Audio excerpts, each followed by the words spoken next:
Hi friends, ಎಲ್ಲರಿಗೂ ನಮಸ್ಕಾರ. ಉದ್ಯೋಗ ಮಾಹಿತಿ ಯೂಟ್ಯೂಬ್ ಚಾನಲ್ಗೆ ತಮಗೆಲ್ಲರಿಗೂ ಆತ್ಮೀಯ ಸ್ವಾಗತ. 774 ಖಾಲಿ ಇರುವ ಅರಣ್ಯ ವೀಕ್ಷಕ ಹುದ್ದೆಗಳ ನೇಮಕಾತಿಗಾಗಿ ಅರಣ್ಯ ಇಲಾಖೆಯಿಂದ ಈಗಾಗಲೇ ಅಧಿಸೂಚನೆ ಹೊರಡಿಸಿರುವಂಥದ್ದು, ಈಗಾಗಲೇ ನೋಟಿಫಿಕೇಶನ್ ಹೊರಡಿಸಿರುವಂಥದ್ದು. ಅದೇ ರೀತಿ ಅಪ್ಲಿಕೇಶನ್ ಕೂಡ ಸ್ಟಾರ್ಟ್ ಆಗಿರುವಂಥದ್ದು ಸ್ನೇಹಿತರೆ. ಈ 774 ಹುದ್ದೆಗಳೇನು ಖಾಲಿ ಅದಾವಲ್ರಿ, ಈ ಖಾಲಿ ಇರುವಂಥ ಹುದ್ದೆಗಳ ವರ್ಗೀಕರಣದ ಕುರಿತು ಈ ವಿಡಿಯೋದೊಳಗೆ ಮಾಹಿತಿ ತಿಳಿಸಿಕೊಟ್ಟಿರುವಂಥದ್ದು. ಅಂದ್ರೆ ಯಾವ್ಯಾವ ಕೆಟಗರಿಗೆ ಯಾವ ವೃತ್ತದಲ್ಲಿ ಎಷ್ಟೆಷ್ಟು ಹುದ್ದೆಗಳು ಖಾಲಿ ಅದಾವ ಅಂತ ಅನ್ನೋದ್ರ ಕುರಿತು ಇನ್ ಡಿಟೇಲ್ ಮಾಹಿತಿ ಈ ವಿಡಿಯೋದೊಳಗೆ ಶೇರ್ ಮಾಡಿರುವಂಥದ್ದು. ಹಾಗಾಗಿ ವಿಡಿಯೋ ಸ್ಕಿಪ್ ಮಾಡಲಾರ್ದಂಗೆ ಕೊನೆ ತನಕ ನೋಡ್ರಿ. ಫಸ್ಟ್ ನಾವು ಯಾವ ವೃತ್ತಗಳಲ್ಲಿ ಎಷ್ಟೆಷ್ಟು ಹುದ್ದೆಗಳು ಖಾಲಿ ಅದಾವ ಅಂತ ಅನ್ನೋದ್ರ ಬಗ್ಗೆ ನೋಡೋಣ್ರಿ. ಅಂದ್ರೆ 774 ಹುದ್ದೆಗಳೇನು ಖಾಲಿ ಅದಾವಲ್ರಿ, ಒಟ್ಟು 13 ವೃತ್ತಗಳಲ್ಲಿ ಈ ಹುದ್ದೆಗಳ ಖಾಲಿ ಇರುವಂಥದ್ದು. ಈ 13 ವೃತ್ತಗಳಲ್ಲಿ ಯಾವ ವೃತ್ತಗಳಲ್ಲಿ ಎಷ್ಟೆಷ್ಟು ಹುದ್ದೆಗಳು ಖಾಲಿ ಅದಾವ ಅಂತ ಅನ್ನೋದ್ರ ಬಗ್ಗೆ ಮಾಹಿತಿ ನೋಡೋಣ ಸ್ನೇಹಿತರೆ. ಅತಿ ಹೆಚ್ಚಿನ ಹುದ್ದೆಗಳಂತಂದ್ರೆ ಚಾಮರಾಜನಗರ, ಮೈಸೂರು, ಬೆಂಗಳೂರು, ಇಲ್ಲಿ ಹೆಚ್ಚಿಗೆ ಹುದ್ದೆಗಳು ಖಾಲಿ ಇರುವಂಥದ್ದು. 159, 121, 82 ಈ ರೀತಿ ಹೆಚ್ಚಿಗೆ ಹುದ್ದೆಗಳು ಖಾಲಿ ಇರುವಂಥದ್ದು. ಚಾಮರಾಜನಗರ ವೃತ್ತ, ಮೈಸೂರು, ಬೆಂಗಳೂರು ಹೆಚ್ಚಿಗೆ ಹುದ್ದೆಗಳು ಖಾಲಿ ಇರುವಂಥದ್ದು. ಇಲ್ಲಿ ಖಾಲಿ ಹುದ್ದೆಗಳ ವಿವರ ಕೊಟ್ಟಿರುವಂಥದ್ದು ಸ್ನೇಹಿತರೆ.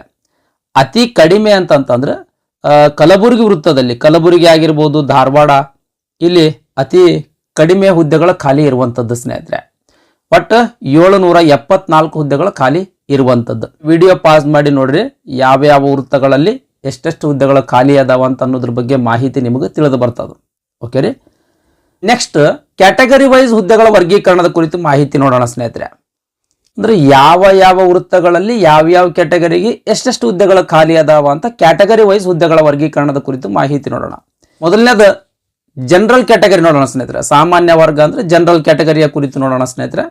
ಅಂದ್ರೆ ಯಾವ ವೃತ್ತಗಳಲ್ಲಿ ಎಷ್ಟೆಷ್ಟು ಹುದ್ದೆಗಳು ಈ ಜನರಲ್ ಕ್ಯಾಟಗರಿಯ ಅಭ್ಯರ್ಥಿಗಳಿಗೆ ಮೀಸಲಿರುವಂಥದ್ದು ಅಂತ ಅನ್ನೋದ್ರ ಬಗ್ಗೆ ನೋಡೋಣ ಸ್ನೇಹಿತರೆ. ಚಾಮರಾಜನಗರ ವೃತ್ತದಲ್ಲಿ 41 ಹುದ್ದೆಗಳು ಈ ಜನರಲ್ ಕ್ಯಾಟಗರಿ ಅಭ್ಯರ್ಥಿಗಳಿಗೆ ಮೀಸಲಿರುವಂಥದ್ರಿ. ಈ ಚಾಮರಾಜನಗರ ವೃತ್ತದಲ್ಲಿಯೇ ವಿವಿಧ ವಿಭಾಗಗಳಲ್ಲಿ ಹುದ್ದೆಗಳು ಮೀಸಲಿರುವಂಥದ್ದು ಇಲ್ಲಿ ಮೆನ್ಷನ್ ಮಾಡಿ ನೋಡ್ರಿ. BRTS ಹುಲಿ ಸಂರಕ್ಷಿತ ಪ್ರದೇಶದಲ್ಲಿ 7 ಹುದ್ದೆಗಳು ಮೀಸಲಿರುವಂಥದ್ದು. ಮಲೈ ಮಹದೇಶ್ವರ ವನ್ಯಜೀವಿ ವಿಭಾಗ ಕೊಳ್ಳೇಗಾಲದಲ್ಲಿ 6 ಹುದ್ದೆಗಳು. ಕಾವೇರಿ ವನ್ಯಜೀವಿ ವಿಭಾಗ ಕೊಳ್ಳೇಗಾಲ 5 ಹುದ್ದೆಗಳು. ಬಂಡೀಪುರ ಹುಲಿ ಸಂರಕ್ಷಿತ ಪ್ರದೇಶ ಬಂಡೀಪುರ 23 ಹುದ್ದೆಗಳು. ಈ ರೀತಿ ಜನರಲ್ ಕ್ಯಾಟಗರಿಯ ಅಭ್ಯರ್ಥಿಗಳಿಗೆ ಹುದ್ದೆಗಳು ಮೀಸಲಿರುವಂಥದ್ದು. ಎಷ್ಟೇ ಚಾಮರಾಜನಗರ ವೃತ್ತದಲ್ಲಿ 41 ಹುದ್ದೆಗಳು ಮೀಸಲದಾವ. ಯಾವ ವಿಭಾಗಗಳಲ್ಲಿ ಎಷ್ಟೆಷ್ಟು ಹುದ್ದೆಗಳು ಮೀಸಲದಾವ ಅಂತ ಇಲ್ಲಿ ಇನ್ಫಾರ್ಮೇಶನ್ ಮೆನ್ಷನ್ ಮಾಡಿರುವಂಥದ್ದು. ದಯಮಾಡಿ ವಿಡಿಯೋ ಪಾಸ್ ಮಾಡಿ ನೋಡ್ರಿ. ನೆಕ್ಸ್ಟ್ ಅದೇ ರೀತಿ ಇತರೆಯೊಳಗೆ ಎಷ್ಟು ಹುದ್ದೆಗಳು ಮೀಸಲದಾವ, ಮಾಜಿ ಸೈನಿಕರಿಗೆ ಎಷ್ಟು ಹುದ್ದೆಗಳು ಮೀಸಲದಾವ, ಅಂಗವಿಕಲ ಅಭ್ಯರ್ಥಿಗಳಿಗೆ ಎಷ್ಟು ಹುದ್ದೆಗಳು ಮೀಸಲದಾವ, ಯೋಜನಾ ನಿರಾಶ್ರಿತರಿಗೆ, ಕನ್ನಡ ಮಾಧ್ಯಮ ಅಭ್ಯರ್ಥಿಗಳಿಗೆ, ಗ್ರಾಮೀಣ ಮಾಧ್ಯಮ ಅಭ್ಯರ್ಥಿಗಳಿಗೆ, ತೃತೀಯ ಲಿಂಗದ ಅಭ್ಯರ್ಥಿಗಳಿಗೆ, ಸ್ಥಳೀಯ ಬುಡಕಟ್ಟು ಪರಿಶಿಷ್ಟ ಪಂಗಡದ ಅಭ್ಯರ್ಥಿಗಳಿಗೆ ಯಾರ್ಯಾರಿಗೆ ಎಷ್ಟೆಷ್ಟು ಹುದ್ದೆಗಳ ಮೀಸಲದಾವ ಅಂತನೂ ಕೂಡ ಇಲ್ಲಿ ಮೆನ್ಷನ್ ಮಾಡಿರುವಂಥದ್ದು ಸ್ನೇಹಿತರೆ. ದಯಮಾಡಿ ವಿಡಿಯೋ ಪಾಸ್ ಮಾಡಿ ನೋಡ್ರಿ. ನೆಕ್ಸ್ಟ್ ಮೈಸೂರು ವೃತ್ತದಲ್ಲಿ 38 ಹುದ್ದೆಗಳ ಜನರಲ್ ಕ್ಯಾಟಗರಿ ಅಭ್ಯರ್ಥಿಗಳಿಗೆ ಮೀಸಲಿರುವಂಥದ್ದು. ಇಲ್ಲಿ ವಿಭಾಗವಾರು ಹುದ್ದೆಗಳ ವರ್ಗೀಕರಣ ಕೂಡ ಕೊಟ್ಟಿರುವಂಥದ್ದು. ದಯಮಾಡಿ ವಿಡಿಯೋ ಪಾಸ್ ಮಾಡಿ ನೋಡ್ಬೇಕ್ರಿ. ಮೈಸೂರು ವಿಭಾಗದಲ್ಲಿ 9 ಹುದ್ದೆಗಳು, ಹುಣಸೂರು ವಿಭಾಗದಲ್ಲಿ 1 ಹುದ್ದೆ, ಮಂಡ್ಯ ವಿಭಾಗ 7 ಹುದ್ದೆ, ಮೈಸೂರು ವನ್ಯಜೀವಿ ವಿಭಾಗದಲ್ಲಿ ಯಾವುದೇ ರೀತಿಯ ಹುದ್ದೆಗಳು ಮೀಸಲಿಲ್ರಿ. ರಾಜೀವ್ ಗಾಂಧಿ ರಾಷ್ಟ್ರೀಯ ಉದ್ಯಾನವನ ಹುಣಸೂರು 21 ಹುದ್ದೆಗಳು. ಈ ರೀತಿ ಒಟ್ಟಾರೆಯಾಗಿ ಮೈಸೂರು ವೃತ್ತದಲ್ಲಿ 38 ಹುದ್ದೆಗಳು ಈ ಜನರಲ್ ಕ್ಯಾಟಗರಿ ಅಭ್ಯರ್ಥಿಗಳಿಗೆ ಮೀಸಲಿರುವಂಥದ್ದು. ನೆಕ್ಸ್ಟ್ ಬೆಂಗಳೂರು ವೃತ್ತ. ಬೆಂಗಳೂರು ವೃತ್ತದಲ್ಲಿ 38 ಹುದ್ದೆಗಳು ಈ ಜನರಲ್ ಕ್ಯಾಟಗರಿ ಅಭ್ಯರ್ಥಿಗಳಿಗೆ ಮೀಸಲಿರುವಂಥದ್ದು. ಈ 38 ಹುದ್ದೆಗಳ ಜನರಲ್ ಕ್ಯಾಟಗರಿ ಅಭ್ಯರ್ಥಿಗಳಿಗೆ ಬೆಂಗಳೂರು ವೃತ್ತದಲ್ಲಿ ಮೀಸಲದಾವ ಅಂದ ತಕ್ಷಣ ನೀವು ವಿಭಾಗವಾರು ಹುದ್ದೆಗಳು ಕೂಡ ಗಮನಿಸ್ಬೇಕ್ರಿ. ವಿಡಿಯೋ ಪಾಸ್ ಮಾಡಿ ನೋಡ್ರಿ. ಪ್ರತಿಯೊಂದನ್ನು ನಾನು ಹೇಳ್ತಾ ಹೋದ್ರೆ ವಿಡಿಯೋದ ಲೆಂತ್ ಭಾಳ ದೊಡ್ಡದಾಗ್ತದೆ. ಓಕೆ ರೀ. ನೆಕ್ಸ್ಟ್ ಕೆನರಾ ವೃತ್ತ. ಕೆನರಾ ವೃತ್ತದಲ್ಲಿ 24 ಹುದ್ದೆಗಳು ಮೀಸಲದಾವ್ರಿ. ನೆಕ್ಸ್ಟ್ ಬಳ್ಳಾರಿ ವೃತ್ತದಲ್ಲಿ 31 ಹುದ್ದೆಗಳು ಮೀಸಲದಾವ್ರಿ. ಅದೇ ರೀತಿ ಚಿಕ್ಕಮಗಳೂರು ವೃತ್ತದಲ್ಲಿ 21 ಹುದ್ದೆಗಳು ಮೀಸಲದಾವ. ಅದೇ ರೀತಿ ಮಂಗಳೂರು ವೃತ್ತದಲ್ಲಿ 25 ಹುದ್ದೆಗಳ ಮೀಸಲದಾವ. ದಯಮಾಡಿ ವಿಡಿಯೋ ಪಾಸ್ ಮಾಡಿ ನೋಡ್ರಿ. ನೆಕ್ಸ್ಟ್ ಬೆಳಗಾವಿ ವೃತ್ತದಲ್ಲಿ 21 ಹುದ್ದೆಗಳ ಮೀಸಲದಾವ್ರಿ. ನೆಕ್ಸ್ಟ್ ಶಿವಮೊಗ್ಗ ವೃತ್ತದಲ್ಲಿ 16 ಹುದ್ದೆಗಳು. ಅದೇ ರೀತಿ ಕೊಡಗು ವೃತ್ತದಲ್ಲಿ 14 ಹುದ್ದೆಗಳು. ನೆಕ್ಸ್ಟ್ ಹಾಸನ ವೃತ್ತದಲ್ಲಿ 16 ಹುದ್ದೆಗಳು. ಧಾರವಾಡ ವೃತ್ತದಲ್ಲಿ 6 ಹುದ್ದೆಗಳು. ನೆಕ್ಸ್ಟ್ ಕಲಬುರಗಿ ವೃತ್ತದಲ್ಲಿ 5 ಹುದ್ದೆಗಳು. ಈ ರೀತಿ ಜನರಲ್ ಕ್ಯಾಟಗರಿಯ ಅಭ್ಯರ್ಥಿಗಳಿಗೆ ಹುದ್ದೆಗಳು ಮೀಸಲಿರುವಂತದ್ರಿ. ಐ ಥಿಂಕ್ ಜನರಲ್ ಕ್ಯಾಟಗರಿಯ ಅಭ್ಯರ್ಥಿಗಳಿಗೆ ಯಾವ ವೃತ್ತದಲ್ಲಿ ಎಷ್ಟು ಹುದ್ದೆಗಳು ಖಾಲಿ ಅದಾವ ಅಂತ ಈಗ ಗೊತ್ತಾಗಿರ್ಬೇಕು ಅನಿಸ್ತತಿ. ವೃತ್ತವಾರು ಆಮೇಲೆ ವಿಭಾಗವಾರು, ಆ ವಿಭಾಗವಾರುಗಳಲ್ಲಿಯೇ ವಿವಿಧ ಮೀಸಲಾತಿಯು ಕೂಡ ಮೆನ್ಷನ್ ಮಾಡಿರುವಂಥದ್ದು. ಓಕೆ ರೀ. Next category 1. ಕ್ಯಾಟಗರಿ 1ಗೆ ಸೇರಿದ ಅಭ್ಯರ್ಥಿಗಳಿಗೆ ಚಾಮರಾಜನಗರ ವೃತ್ತದಲ್ಲಿ 3 ಹುದ್ದೆಗಳ ಮೀಸಲಿರುವಂಥದ್ದು. ಆ 3 ಹುದ್ದೆಗಳು ಇತರೆ ಅಂದ್ರೆ ಯಾವುದೇ ಸರ್ಟಿಫಿಕೇಟ್ ನಿಮ್ಮ ಕಡೆ ಇಲ್ಲ ಅಂದ್ರೆ ಮಾಜಿ ಸೈನಿಕ ಅಂತ ಆಗಿರ್ಬೋದು, ಅಂಗವಿಕಲ ಅಭ್ಯರ್ಥಿ ಅಂತ ಆಗಿರ್ಬೋದು, ಯೋಜನಾ ನಿರಾಶ್ರಿತ ಅಂತ ಆಗಿರ್ಬೋದು, ಕನ್ನಡ ಮಾಧ್ಯಮ ಅಂತ ಆಗಿರ್ಬೋದು, ಗ್ರಾಮೀಣ ಅಭ್ಯರ್ಥಿ ಅಂತ ಆಗಿರಬಹುದು, ಈ ರೀತಿ ಯಾವುದೇ ಮೀಸಲಾತಿ ಇಲ್ಲ ಅಂದ್ರೂ ಕೂಡ 3 ಹುದ್ದೆಗಳ ಮೀಸಲಿರುವಂಥದ್ದು. ಈ ರಿಸರ್ವೇಶನ್, ಈ ಮೀಸಲಾತಿ ಇದ್ರೂ ಕೂಡ ಇಲ್ಲಿ ಯಾವುದೇ ರೀತಿಯ ಹುದ್ದೆಗಳು ಖಾಲಿ ಇಲ್ಲ. ನಿಮಗೆ ಇತರೆಗೆ ಅಪ್ಲಿಕೇಬಲ್ ಆಗ್ತದೆ. ಒಟ್ಟಾರೆಯಾಗಿ ಚಾಮರಾಜನಗರ ವೃತ್ತದಲ್ಲಿ ಪ್ರವರ್ಗ 1 ಅಥವಾ ಕ್ಯಾಟಗರಿ 1ಗೆ ಸೇರಿದ ಅಭ್ಯರ್ಥಿಗಳಿಗೆ 3 ಹುದ್ದೆಗಳ ಮೀಸಲಿರುವಂಥದ್ದು. ನೆಕ್ಸ್ಟ್ ಮೈಸೂರು ವೃತ್ತದಲ್ಲಿ 2 ಹುದ್ದೆಗಳು ಮೀಸಲಿರುವಂಥದ್ದು. ನೆಕ್ಸ್ಟ್ ಅದೇ ರೀತಿ ಬೆಂಗಳೂರು ವೃತ್ತದಲ್ಲಿ 2 ಹುದ್ದೆಗಳು. ಕೆನರಾ ವೃತ್ತದಲ್ಲಿ 3 ಹುದ್ದೆಗಳು. ಬಳ್ಳಾರಿ ವೃತ್ತದಲ್ಲಿ ಯಾವುದೇ ರೀತಿಯ ಹುದ್ದೆಗಳ ಮೀಸಲಿಲ್ರಿ, ಇದು ಗಮನಿಸ್ರಿ. ಕ್ಯಾಟಗರಿ 1ಗೆ ಸೇರಿದ ಅಭ್ಯರ್ಥಿಗಳಿಗೆ ಬಳ್ಳಾರಿ ವೃತ್ತದಲ್ಲಿ ಯಾವುದೇ ರೀತಿಯ ಹುದ್ದೆಗಳ ಮೀಸಲು ಇಲ್ಲ. ನೆಕ್ಸ್ಟ್ ಚಿಕ್ಕಮಗಳೂರು ವೃತ್ತದಲ್ಲಿ 1 ಹುದ್ದೆ, ಮಂಗಳೂರು ವೃತ್ತದಲ್ಲಿ 1 ಹುದ್ದೆ, ಬೆಳಗಾವಿ ವೃತ್ತದಲ್ಲಿ 1 ಹುದ್ದೆ, ಶಿವಮೊಗ್ಗ ವೃತ್ತದಲ್ಲಿ 1 ಹುದ್ದೆ, ಕೊಡಗು ವೃತ್ತದಲ್ಲಿ ಇಲ್ಲಿ 1 ಹುದ್ದೆ. ಆಮೇಲೆ ಹಾಸನ ವೃತ್ತದಲ್ಲಿ ಯಾವುದೇ ಹುದ್ದೆಗಳ ಮೀಸಲಿಲ್ಲ. ನೆಕ್ಸ್ಟ್ ಧಾರವಾಡ ವೃತ್ತದಲ್ಲಿ 3 ಹುದ್ದೆಗಳು. ನೆಕ್ಸ್ಟ್ ಕಲಬುರಗಿ ವೃತ್ತದಲ್ಲಿಯೂ ಕೂಡ ಯಾವುದೇ ರೀತಿಯ ಹುದ್ದೆಗಳು ಕ್ಯಾಟಗರಿ 1ಗೆ ಸೇರಿದ ಅಭ್ಯರ್ಥಿಗಳಿಗೆ ಮೀಸಲಿಲ್ಲ ಸ್ನೇಹಿತರೆ. ಓಕೆ ರೀ. ಇದಿಷ್ಟು ಕ್ಯಾಟಗರಿ 1ಗೆ ಸೇರಿದ ಅಭ್ಯರ್ಥಿಗಳಿಗೆ ಯಾವ ವೃತ್ತಗಳಲ್ಲಿ ಎಷ್ಟೆಷ್ಟು ಹುದ್ದೆಗಳು ಖಾಲಿ ಅದಾವ ಅಂತ ಅನ್ನೋದ್ರ ಬಗ್ಗೆ ಹುದ್ದೆಗಳ ವರ್ಗೀಕರಣದ ಮಾಹಿತಿ ಆಗಿತ್ತು. Next category 2A. Category 2A ಅಭ್ಯರ್ಥಿಗಳಿಗೆ ಚಾಮರಾಜನಗರ ವೃತ್ತದಲ್ಲಿ 12 ಹುದ್ದೆಗಳು, ಮೈಸೂರು ವೃತ್ತದಲ್ಲಿ 13 ಹುದ್ದೆಗಳು. ನಾನು PDF ಸ್ಲೋ ಆಗಿ ಮೂವ್ ಮಾಡ್ತಾ ಇದ್ದೀನಿ, ನೀವು ದಯಮಾಡಿ ವಿಡಿಯೋ ಪಾಸ್ ಮಾಡಿ ನೋಡಬಹುದು. ನೆಕ್ಸ್ಟ್ ಬೆಂಗಳೂರು ವೃತ್ತದಲ್ಲಿ 12 ಹುದ್ದೆಗಳು, ಕೆನರಾ ವೃತ್ತದಲ್ಲಿ 7 ಹುದ್ದೆಗಳು,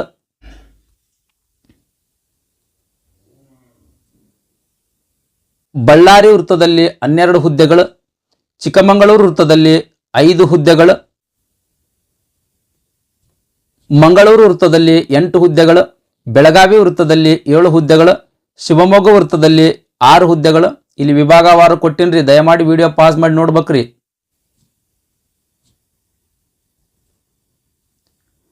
ಕೊಡಗು ವೃತ್ತದಲ್ಲಿ 4 ಹುದ್ದೆಗಳು, ಹಾಸನ ವೃತ್ತದಲ್ಲಿ 5 ಹುದ್ದೆಗಳು, ಧಾರವಾಡ ವೃತ್ತದಲ್ಲಿ 1 ಹುದ್ದೆ, ಕಲಬುರಗಿ ವೃತ್ತದಲ್ಲಿ 1 ಹುದ್ದೆ. ಇಲ್ಲಿ ಕ ಅಂತ ಎಲ್ಲೆಲ್ಲಿ ಮೆನ್ಷನ್ ಮಾಡಿನಲ್ರಿ, ಅದೆಲ್ಲನೂ ಕಲ್ಯಾಣ ಕರ್ನಾಟಕದ ಅಭ್ಯರ್ಥಿಗಳಿಗೆ ಮೀಸಲಿರುವಂತ ಹುದ್ದೆಗಳು. ಕ ಅಂತ ಎಲ್ಲಿ ಮೆನ್ಷನ್ ಮಾಡಿನಲ್ಲ ಆ ಹುದ್ದೆಗಳೇನದಾವಲ್ರಿ ಕಲ್ಯಾಣ ಕರ್ನಾಟಕದ ಅಭ್ಯರ್ಥಿಗಳಿಗೆ ಮೀಸಲಿರುವಂತ ಹುದ್ದೆಗಳು. ಆ ಹುದ್ದೆಗಳಿಗೆ ನಾನ್ HK ಅಭ್ಯರ್ಥಿಗಳು ಅರ್ಜಿ ಸಲ್ಲಿಸ್ಲಾಕ ಎಲಿಜಿಬಲ್ ಇರಂಗಿಲ್ರಿ. ಈಗ ನಾನ್ HK ಅಭ್ಯರ್ಥಿಗಳಿದ್ದೀರಿ ಅಂತ ತಿಳ್ಕೊಳ್ರಿ. ಕಲಬುರಗಿ ವೃತ್ತದಲ್ಲಿ 2A ಕ್ಯಾಟಗರಿಗೆ ಯಾವುದೇ ರೀತಿಯ ಹುದ್ದೆಗಳ ಮೀಸಲಿರುವುದಿಲ್ಲ. ಯಾಕಂತಂದ್ರೆ ಈ ಯಾದಗಿರಿ ಪ್ರಾದೇಶಿಕ ವಿಭಾಗ ಕಲ್ಯಾಣ ಕರ್ನಾಟಕದ 2A ಕ್ಯಾಟಗರಿಯ ಅಭ್ಯರ್ಥಿಗೆ ಮೀಸಲಿರುವಂಥದ್ದು.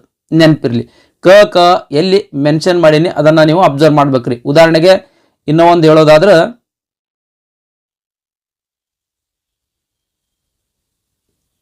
ಇಲ್ಲಿ ನೋಡ್ರಿ ಬಳ್ಳಾರಿ ವಿಭಾಗ, ನೋಡ್ರಿ ಬಳ್ಳಾರಿ ವಿಭಾಗ, ವಿಜಯನಗರ ವಿಭಾಗ, ಇಲ್ಲಿ ಕ ಅಂತ ಮೆನ್ಷನ್ ಮಾಡಿನಲ್ಲ, ಕ ಅಂತ ಏನು ಮೆನ್ಷನ್ ಮಾಡಿರ್ತೀನಲ್ಲ, ಇವು ಕಲ್ಯಾಣ ಕರ್ನಾಟಕದ ಅಭ್ಯರ್ಥಿಗಳಿಗೆ ಹುದ್ದೆಗಳು ಮೀಸಲಿರುವಂಥದ್ದು. ಅದರಲ್ಲಿಯೂ ಕಲ್ಯಾಣ ಕರ್ನಾಟಕದ 2A ಕ್ಯಾಟಗರಿ ಅಭ್ಯರ್ಥಿಗಳಿಗೆ ಈ ಹುದ್ದೆಗಳು ಮೀಸಲಿರುವಂಥದ್ದು 4+5 ಈ ರೀತಿ. ಓಕೆ ರೀ, ಇದನ್ನ ಅಬ್ಸರ್ವ್ ಮಾಡ್ರಿ. ಓಕೆ ರೀ, ಈ ರೀತಿ 2A ಕ್ಯಾಟಗರಿ ಅಭ್ಯರ್ಥಿಗಳಿಗೆ ಯಾವ್ಯಾವ ವೃತ್ತಗಳಲ್ಲಿ ಎಷ್ಟೆಷ್ಟು ಹುದ್ದೆಗಳು ಖಾಲಿ ಅದಾವ ಅಂತ ಅನ್ನೋದ್ರ ಬಗ್ಗೆ ಮಾಹಿತಿ ಆಗಿತ್ತು. ನೆಕ್ಸ್ಟ್ 2B 2B ಕ್ಯಾಟಗರಿ ಅಭ್ಯರ್ಥಿಗಳಿಗೆ ಚಾಮರಾಜನಗರ ವೃತ್ತದಲ್ಲಿ 5 ಹುದ್ದೆಗಳು ಮೀಸಲಿರುವಂಥದ್ದು.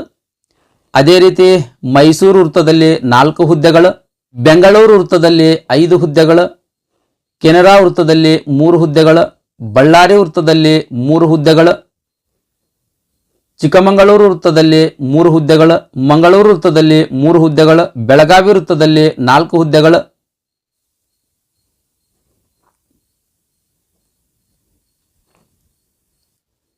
ಶಿವಮೊಗ್ಗ ವೃತ್ತದಲ್ಲಿ 3 ಹುದ್ದೆಗಳು, ಕೊಡಗು ವೃತ್ತದಲ್ಲಿ 2 ಹುದ್ದೆಗಳು, ಹಾಸನ ವೃತ್ತದಲ್ಲಿ ಕೇವಲ 1 ಹುದ್ದೆ, ಆಮೇಲೆ ಧಾರವಾಡ ವೃತ್ತದಲ್ಲಿ, ಆಮೇಲೆ ಕಲಬುರಗಿ ವೃತ್ತದಲ್ಲಿ ಈ 2 ವೃತ್ತಗಳಲ್ಲಿ ಕ್ಯಾಟಗರಿ 2Bಗೆ ಸೇರಿದ ಅಭ್ಯರ್ಥಿಗಳಿಗೆ ಯಾವುದೇ ರೀತಿಯ ಹುದ್ದೆಗಳು ಮೀಸಲಿಲ್ಲ. ಈ ವೃತ್ತಗಳಿಗೆ ನೀವು ಅರ್ಜಿ ಸಲ್ಲಿಸಕ್ಕೆ ಹೋಗ್ಬೇಡ್ರಿ, ಧಾರವಾಡ ಮತ್ತು ಕಲಬುರಗಿ ವೃತ್ತಗಳಲ್ಲಿ. ಓಕೆ ರೀ, ಇದಿಷ್ಟು 2B ಕ್ಯಾಟಗರಿಯ ಅಭ್ಯರ್ಥಿಗಳಿಗೆ ಯಾವ ಯಾವ ವೃತ್ತಗಳಲ್ಲಿ ಎಷ್ಟೆಷ್ಟು ಹುದ್ದೆಗಳು ಖಾಲಿ ಅದಾವ ಅಂತ ಅನ್ನೋದ್ರ ಕುರಿತು ಮಾಹಿತಿ ಆಗಿತ್ತು. Next 3A category. 3A ಕ್ಯಾಟಗರಿಯ ಅಭ್ಯರ್ಥಿಗಳಿಗೆ ಚಾಮರಾಜನಗರ ವೃತ್ತದಲ್ಲಿ 3 ಹುದ್ದೆಗಳು ಮೀಸಲಿರುವಂಥದ್ದು, ಮೈಸೂರು ವೃತ್ತದಲ್ಲಿ 4 ಹುದ್ದೆಗಳು ಮೀಸಲಿರುವಂಥದ್ದು, ಬೆಂಗಳೂರು ವೃತ್ತದಲ್ಲಿ 3 ಹುದ್ದೆಗಳು, ಕೆನರಾ ವೃತ್ತದಲ್ಲಿ 1 ಹುದ್ದೆ, ಬಳ್ಳಾರಿ ವೃತ್ತದಲ್ಲಿ 3 ಹುದ್ದೆಗಳು ಮೀಸಲಿರುವಂಥದ್ದು. ನೋಡ್ರಿ, ಬಳ್ಳಾರಿ ವೃತ್ತದಲ್ಲಿ ಬಳ್ಳಾರಿ ವಿಭಾಗ ಆಮೇಲೆ ವಿಜಯನಗರ ವಿಭಾಗ ಇವು 2 ಕಲ್ಯಾಣ ಕರ್ನಾಟಕದ ಅಭ್ಯರ್ಥಿಗಳಿಗೆ ಮೀಸಲಿರುವಂಥ ಹುದ್ದೆಗಳು. ಅಂದ್ರೆ ಕಲ್ಯಾಣ ಕರ್ನಾಟಕದ 3A ಕ್ಯಾಟಗರಿಯ ಅಭ್ಯರ್ಥಿಗಳಿಗೆ ಮೀಸಲಿರುವಂಥ ಹುದ್ದೆಗಳು. ಇನ್ನು ನಾನ್ HK ಅಭ್ಯರ್ಥಿಗಳು ಇರ್ತಿರಲ್ಲ, ನಾನ್ HK ಅಭ್ಯರ್ಥಿಗಳಿಗೆ ಕೇವಲ 1 ಹುದ್ದೆ ಮಾತ್ರ ಮೀಸಲಿರುವಂಥದ್ರಿ ಇಲ್ಲಿ. ನೆಕ್ಸ್ಟ್ ಚಿಕ್ಕಮಗಳೂರು ವೃತ್ತದಲ್ಲಿ 3 ಹುದ್ದೆಗಳು, ನೆಕ್ಸ್ಟ್ ಮಂಗಳೂರು ವೃತ್ತದಲ್ಲಿ 2 ಹುದ್ದೆಗಳು, ಬೆಳಗಾವಿ ವೃತ್ತದಲ್ಲಿ 1 ಹುದ್ದೆ, ಶಿವಮೊಗ್ಗ ವೃತ್ತದಲ್ಲಿ 2 ಹುದ್ದೆಗಳು, ಕೊಡಗು ವೃತ್ತದಲ್ಲಿ 1 ಹುದ್ದೆ, ನೆಕ್ಸ್ಟ್ ಹಾಸನ ವೃತ್ತದಲ್ಲಿ 2 ಹುದ್ದೆಗಳು, ಆಮೇಲೆ ಧಾರವಾಡ ವೃತ್ತ ಮತ್ತು ಕಲಬುರಗಿ ವೃತ್ತದಲ್ಲಿ 3A ಕ್ಯಾಟಗರಿಯ ಅಭ್ಯರ್ಥಿಗಳಿಗೆ ಯಾವುದೇ ರೀತಿಯ ಹುದ್ದೆಗಳು ಮೀಸಲಿಲ್ಲ ರೀ. ಇದಿಷ್ಟು 3A ಕ್ಯಾಟಗರಿಯ ಅಭ್ಯರ್ಥಿಗಳಿಗೆ ಯಾವ ಯಾವ ವೃತ್ತಗಳಲ್ಲಿ ಎಷ್ಟೆಷ್ಟು ಹುದ್ದೆಗಳು ಖಾಲಿ ಅದಾವ ಅಂತ ಅನ್ನೋದ್ರ ಬಗ್ಗೆ ಹುದ್ದೆಗಳ ವರ್ಗೀಕರಣದ ಕುರಿತು ಮಾಹಿತಿ ಆಗಿತ್ತು. Next 3B category. 3B ಕ್ಯಾಟಗರಿಯ ಅಭ್ಯರ್ಥಿಗಳಿಗೆ ಚಾಮರಾಜನಗರ ವೃತ್ತದಲ್ಲಿ 2 ಹುದ್ದೆಗಳು, ಮೈಸೂರು ವೃತ್ತದಲ್ಲಿ 3 ಹುದ್ದೆಗಳು, ಬೆಂಗಳೂರು ವೃತ್ತದಲ್ಲಿ 1 ಹುದ್ದೆ ಮೀಸಲಿರುವಂಥದ್ದು. ಅದೇ ರೀತಿ ಕೆನರಾ ವೃತ್ತದಲ್ಲಿ 1 ಹುದ್ದೆ, ಬಳ್ಳಾರಿ ವೃತ್ತದಲ್ಲಿ 2 ಹುದ್ದೆಗಳು, ಬಳ್ಳಾರಿ ವೃತ್ತದಲ್ಲಿ ನೋಡ್ರಿ 2 ಹುದ್ದೆಗಳು ಕಲ್ಯಾಣ ಕರ್ನಾಟಕದ ಅಭ್ಯರ್ಥಿಗಳಿಗೆ, ಕಲ್ಯಾಣ ಕರ್ನಾಟಕದ 3B ಕ್ಯಾಟಗರಿಯ ಅಭ್ಯರ್ಥಿಗಳಿಗೆ ಮೀಸಲಿರುವಂಥದ್ರಿ. ನಾನ್ HK ಅಭ್ಯರ್ಥಿಗಳು ಈ ಬಳ್ಳಾರಿ ವೃತ್ತಕ್ಕೆ ಅರ್ಜಿ ಸಲ್ಲಿಸಕ್ಕೆ ಹೋಗ್ಬೇಡ್ರಿ, ಯಾಕಂತಂದ್ರೆ ಯಾವುದೇ ಹುದ್ದೆಗಳು ಈ ವೃತ್ತದಲ್ಲಿ ಮೀಸಲಿಲ್ಲ. ನೆಕ್ಸ್ಟ್ ಚಿಕ್ಕಮಗಳೂರು ವೃತ್ತ 3 ಹುದ್ದೆಗಳು, ಮಂಗಳೂರು ವೃತ್ತ 1 ಹುದ್ದೆ, ಬೆಳಗಾವಿ ವೃತ್ತ 1 ಹುದ್ದೆ, ಶಿವಮೊಗ್ಗ ವೃತ್ತ 2 ಹುದ್ದೆಗಳು, ಕೊಡಗು ವೃತ್ತದಲ್ಲಿ ಯಾವುದೇ ರೀತಿಯ ಹುದ್ದೆಗಳು ಮೀಸಲಿಲ್ರಿ. 3B ಕ್ಯಾಟಗರಿಯ ಅಭ್ಯರ್ಥಿಗಳಿಗೆ ಕೊಡಗು ವೃತ್ತ, ಧಾರವಾಡ, ಕಲಬುರಗಿ ವೃತ್ತಗಳಲ್ಲಿ ಯಾವುದೇ ರೀತಿಯ ಹುದ್ದೆಗಳು ಮೀಸಲಿಲ್ಲ. ನೆಕ್ಸ್ಟ್ ಹಾಸನ ವೃತ್ತದಲ್ಲಿ 2 ಹುದ್ದೆಗಳು. ನೆಕ್ಸ್ಟ್ ಪರಿಶಿಷ್ಟ ಜಾತಿ ಅಂದ್ರೆ SC ಕ್ಯಾಟಗರಿ ಸ್ನೇಹಿತರೆ. SC ಕ್ಯಾಟಗರಿಗೆ ಚಾಮರಾಜನಗರ ವೃತ್ತದಲ್ಲಿ 12 ಹುದ್ದೆಗಳು ಮೀಸಲಿರುವಂಥದ್ದು. ಈ 12 ಹುದ್ದೆಗಳಲ್ಲಿ ಬಂಡೀಪುರ ಹುಲಿ ಸಂರಕ್ಷಿತ ಪ್ರದೇಶ ಬಂಡೀಪುರ ಈ ಪರಿಶಿಷ್ಟ ಜಾತಿಯಲ್ಲಿಯೇ ಒಳ ಮೀಸಲಾತಿ ಪ್ರವರ್ಗ A, ಪ್ರವರ್ಗ B, ಪ್ರವರ್ಗ C ಈ ರೀತಿ ಹುದ್ದೆಗಳು ಮೀಸಲದಾವ್ರಿ. ಪ್ರವರ್ಗ A 3 ಹುದ್ದೆಗಳು, ಪ್ರವರ್ಗ B 2 ಹುದ್ದೆಗಳು, ಪ್ರವರ್ಗ C 2 ಹುದ್ದೆಗಳು. ನೆಕ್ಸ್ಟ್ ಇನ್ನು BRTS ಹುಲಿ ಸಂರಕ್ಷಿತ ಪ್ರದೇಶ ಚಾಮರಾಜನಗರ, ಮಲೈ ಮಹದೇಶ್ವರ ವನ್ಯಜೀವಿ ವಿಭಾಗ ಕೊಳ್ಳೇಗಾಲ, ಕಾವೇರಿ ವನ್ಯಜೀವಿ ವಿಭಾಗ ಕೊಳ್ಳೇಗಾಲ. ಇಲ್ಲಿ ಪ್ರವರ್ಗ ವೈಸ್ ಕೊಟ್ಟಿಲ್ಲ. ಪರಿಶಿಷ್ಟ ಜಾತಿಯಲ್ಲಿಯೇ ಯಾವ ಪ್ರವರ್ಗಕ್ಕೆ ಸೇರಿದ ಅಭ್ಯರ್ಥಿಗಳು ಹುದ್ದೆಗಳು ಮೀಸಲದಾವ ಅಂತ ಕೊಟ್ಟಿಲ್ಲ. ಡೈರೆಕ್ಟ್ ಏನ್ ಮಾಡ್ರ ಇತರೆ ಆಮೇಲೆ ಗ್ರಾಮೀಣ ಅಭ್ಯರ್ಥಿ 1 ಈ ರೀತಿ 1 ಹುದ್ದೆಗಳು ಮೀಸಲದಾವ ಅಂತ ಕೊಟ್ಟಿರುವಂತದ್ದು ಸ್ನೇಹಿತರೆ. ದಯಮಾಡಿ ವಿಡಿಯೋ ಪಾಸ್ ಮಾಡಿ ನೋಡ್ರಿ. ನೆಕ್ಸ್ಟ್ ಮೈಸೂರು ವೃತ್ತದಲ್ಲಿ 11 ಹುದ್ದೆಗಳ ಮೀಸಲಿರುವಂಥದ್ದು. ಈ 11 ಹುದ್ದೆಗಳಲ್ಲಿ ಈ ರೀತಿ ಇಲ್ಲಿ ಪ್ರವರ್ಗ ABC ಕೊಟ್ಟಾರ್ರಿ, ಅದನ್ನು ಕೂಡ ನೀವು ಅಬ್ಸರ್ವ್ ಮಾಡ್ಬೇಕು. ಪ್ರವರ್ಗ A, ಪ್ರವರ್ಗ B, ಪ್ರವರ್ಗ C ಯಲ್ಲಿ ಮಾಜಿ ಸೈನಿಕರಿಗೆ ಎಷ್ಟದಾವ, ಯೋಜನಾ ನಿರಾಶ್ರಿತರಿಗೆ ಎಷ್ಟದಾವ, ಕನ್ನಡ ಮಾಧ್ಯಮದ ಅಭ್ಯರ್ಥಿಗಳಿಗೆ ಎಷ್ಟದಾವ ಅಂತ ನೆಕ್ಸ್ಟ್ ಪೇಜ್ ಒಳಗೆ ಐತ್ರಿ. ಅದರದ್ದು ಇನ್ಫಾರ್ಮೇಶನ್ ಕೂಡ ಐತಿ, ಅಲ್ಲಿ ವಿಡಿಯೋ ಪಾಸ್ ಮಾಡಿ ನೋಡ್ರಿ. ಓಕೆ ರೀ. ನೆಕ್ಸ್ಟ್ ಮಂಗಳೂರು ವೃತ್ತದಲ್ಲಿ 11 ಹುದ್ದೆಗಳು, ಕೆನರಾ ವೃತ್ತದಲ್ಲಿ 5 ಹುದ್ದೆಗಳು, ಬಳ್ಳಾರಿ ವೃತ್ತದಲ್ಲಿ 11 ಹುದ್ದೆಗಳು, ಚಿಕ್ಕಮಗಳೂರು ವೃತ್ತದಲ್ಲಿ 5 ಹುದ್ದೆಗಳು, ಮಂಗಳೂರು ವೃತ್ತದಲ್ಲಿ 7 ಹುದ್ದೆಗಳು, ಬೆಳಗಾವಿ ವೃತ್ತದಲ್ಲಿ 8 ಹುದ್ದೆಗಳು, ಶಿವಮೊಗ್ಗ ವೃತ್ತದಲ್ಲಿ 5 ಹುದ್ದೆಗಳು, ನೆಕ್ಸ್ಟ್ ಕೊಡಗು ವೃತ್ತದಲ್ಲಿ 4 ಹುದ್ದೆಗಳು, ಹಾಸನ ವೃತ್ತದಲ್ಲಿ 4 ಹುದ್ದೆಗಳು. ನೆಕ್ಸ್ಟ್ ಧಾರವಾಡ ಮತ್ತು ಕಲಬುರಗಿ ಇವೆರಡೂ ವೃತ್ತಗಳಲ್ಲಿ SC ಕ್ಯಾಟಗರಿಯ ಅಭ್ಯರ್ಥಿಗಳಿಗೆ ಯಾವುದೇ ರೀತಿಯ ಹುದ್ದೆಗಳು ಮೀಸಲಿಲ್ಲ. ಓಕೆ ರೀ. ನೆಕ್ಸ್ಟ್ ಆಗ್ಲೇ ಹೇಳಿದಾನ ಪರಿಶಿಷ್ಟ ಜಾತಿ ಅದರಲ್ಲಿ ಪ್ರವರ್ಗ ಎಗೆ ಸೇರಿದ ಅಭ್ಯರ್ಥಿಗಳಿಗೆ ಕೆಲವು ವೃತ್ತಗಳಲ್ಲಿ ಹುದ್ದೆಗಳ ಮೀಸಲಿರುವುದನ್ನು ಮೆನ್ಷನ್ ಮಾಡಿರುವಂಥದ್ದು.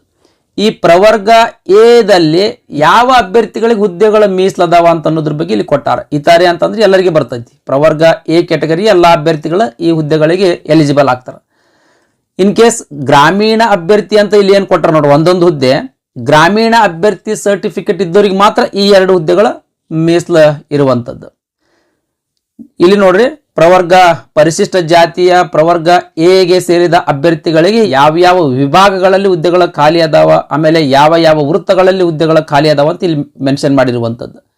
ಬಂಡೀಪುರ ಹುಲಿ ಸಂರಕ್ಷಿತ ಪ್ರದೇಶ ಬಂಡೀಪುರ, ಇದು ಚಾಮರಾಜನಗರ ವೃತ್ತದಲ್ಲಿ ಬರುವಂಥ ವಿಭಾಗ, 3 ಹುದ್ದೆಗಳ ಮೀಸಲಿರುವಂಥದ್ದು. ರಾಜೀವ್ ಗಾಂಧಿ ರಾಷ್ಟ್ರೀಯ ಉದ್ಯಾನವನ ಹುಣಸೂರು, ಇದು ಮೈಸೂರು ವೃತ್ತದಲ್ಲಿ ಬರುವಂಥ ವಿಭಾಗ, 3 ಹುದ್ದೆಗಳ ಮೀಸಲಿರುವಂಥದ್ದು. ಮಂಗಳೂರು ಪ್ರಾದೇಶಿಕ ವಿಭಾಗ ಮಂಗಳೂರು ವೃತ್ತ 2 ಹುದ್ದೆಗಳು. ಬೆಳಗಾವಿ ಪ್ರಾದೇಶಿಕ ವಿಭಾಗ ಬೆಳಗಾವಿ ವೃತ್ತ 2 ಹುದ್ದೆಗಳು.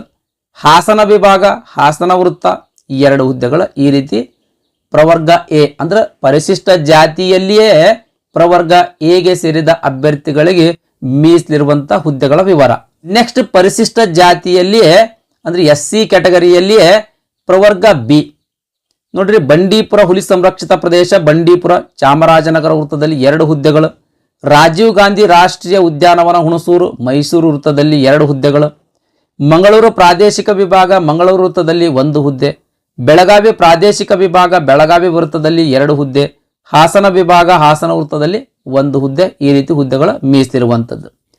ನೆಕ್ಸ್ಟ್ ಪರಿಶಿಷ್ಟ ಜಾತಿ ಪ್ರವರ್ಗ ಸಿ ಬಂಡೀಪುರ ಹುಲಿ ಸಂರಕ್ಷಿತ ಪ್ರದೇಶ ಬಂಡೀಪುರ ಚಾಮರಾಜನಗರ ವೃತ್ತ 2 ಹುದ್ದೆಗಳು.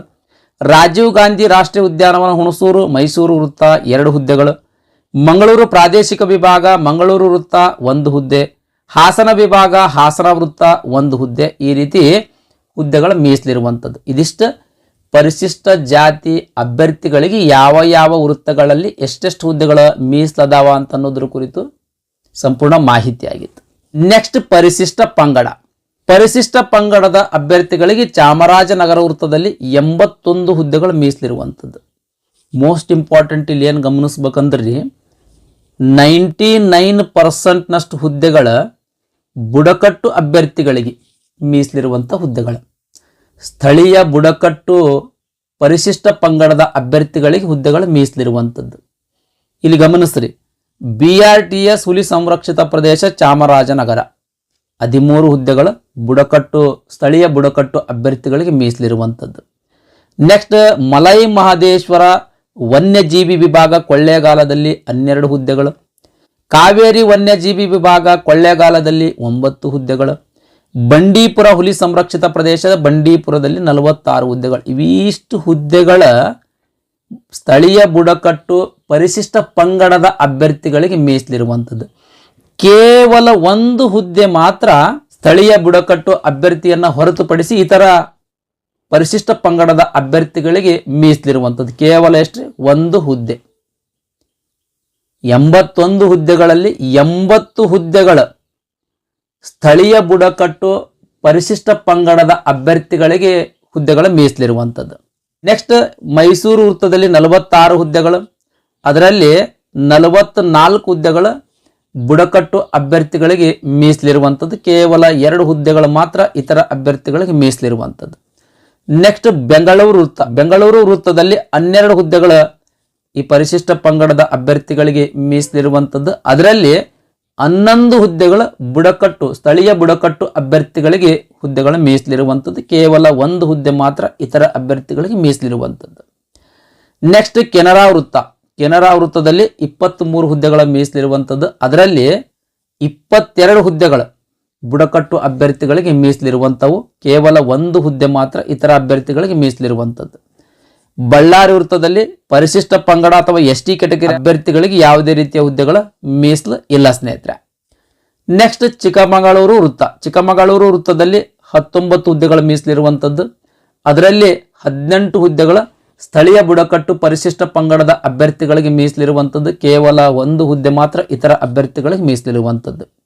ನೆಕ್ಸ್ಟ್ ಮಂಗಳೂರು ವೃತ್ತದಲ್ಲಿ 8 ಹುದ್ದೆಗಳ ಸ್ಥಳೀಯ ಬುಡಕಟ್ಟು ಪರಿಶಿಷ್ಟ ಪಂಗಡದ ಅಭ್ಯರ್ಥಿಗಳಿಗೆ ಮೀಸಲಿರುವಂಥದ್ದು. ಇತರ ಅಭ್ಯರ್ಥಿಗಳಿಗೆ ಹುದ್ದೆಗಳು ಮೀಸಲಿಲ್ಲ. ನೆಕ್ಸ್ಟ್ ಬೆಳಗಾವಿ ವೃತ್ತ. ಬೆಳಗಾವಿ ವೃತ್ತದಲ್ಲಿ ಎಸ್ ಟಿ ಕೆಟಗರಿ ಅಭ್ಯರ್ಥಿಗಳಿಗೆ ಯಾವುದೇ ರೀತಿಯ ಹುದ್ದೆಗಳು ಮೀಸಲು ಇಲ್ಲ. ನೆಕ್ಸ್ಟ್ ಶಿವಮೊಗ್ಗ ವೃತ್ತ. ಶಿವಮೊಗ್ಗ ವೃತ್ತದಲ್ಲಿ 7 ಹುದ್ದೆಗಳ ಮೀಸಲಿರುವಂಥದ್ದು. ಆ 7 ಹುದ್ದೆಗಳ ಸ್ಥಳೀಯ ಬುಡಕಟ್ಟು ಪರಿಶಿಷ್ಟ ಪಂಗಡದ ಅಭ್ಯರ್ಥಿಗಳಿಗೆ ಮೀಸಲಿರುವಂಥವು. ನೆಕ್ಸ್ಟ್ ಕೊಡಗು ವೃತ್ತದಲ್ಲಿ 6 ಹುದ್ದೆಗಳ ಸ್ಥಳೀಯ ಬುಡಕಟ್ಟು ಪರಿಶಿಷ್ಟ ಪಂಗಡದ ಅಭ್ಯರ್ಥಿಗಳಿಗೆ ಮೀಸಲಿರುವಂಥವು. ನೆಕ್ಸ್ಟ್ ಹಾಸನ ವೃತ್ತದಲ್ಲಿ ಯಾವುದೇ ರೀತಿಯ ಹುದ್ದೆಗಳ ಮೀಸಲಿಲ್ಲ. ಧಾರವಾಡ ವೃತ್ತದಲ್ಲಿ 2 ಹುದ್ದೆಗಳ ಮೀಸಲದಾವ್ರಿ. ಇವು 2 ಹುದ್ದೆಗಳ ಇತರ ಪರಿಶಿಷ್ಟ ಪಂಗಡದ ಅಭ್ಯರ್ಥಿಗಳಿಗೆ ಮೀಸಲಿರುವಂಥದ್ದು. ಕಲಬುರಗಿ ವೃತ್ತದಲ್ಲಿ ಯಾವುದೇ ರೀತಿಯ ಹುದ್ದೆಗಳ ಮೀಸಲಿಲ್ಲ. ಅಂದರೆ ಎಸ್ ಟಿ ಕೆಟಗರಿಯ ಅಭ್ಯರ್ಥಿಗಳಿಗೆ ಯಾವುದೇ ರೀತಿಯ ಹುದ್ದೆಗಳ ಮೀಸಲಿಲ್ಲ. ಇದಿಷ್ಟು ಹುದ್ದೆಗಳ ವರ್ಗೀಕರಣದ ಕುರಿತು ಮಾಹಿತಿಯಾಗಿತ್ತು. ಈ ವಿಡಿಯೋ ನಿಮಗೆ ಇಷ್ಟ ಆಗಿತ್ತು ಅಂದ್ರೆ ದಯಮಾಡಿ ಲೈಕ್ ಬಟನ್ ಮೇಲೆ ಪ್ರೆಸ್ ಮಾಡಿರಿ. ಅದೇ ರೀತಿ ನಿಮ್ಮ ಫ್ರೆಂಡ್ಸರಿಗೂ ಕೂಡ ಶೇರ್ ಮಾಡಿರಿ ಅಂತ ವಿನಂತಿಸಿಕೊಳ್ತಾ ಇವತ್ತಿನ ವಿಡಿಯೋ ಮುಗಿಸ್ತಾ ಇದ್ದೀನಿ. ಧನ್ಯವಾದಗಳು.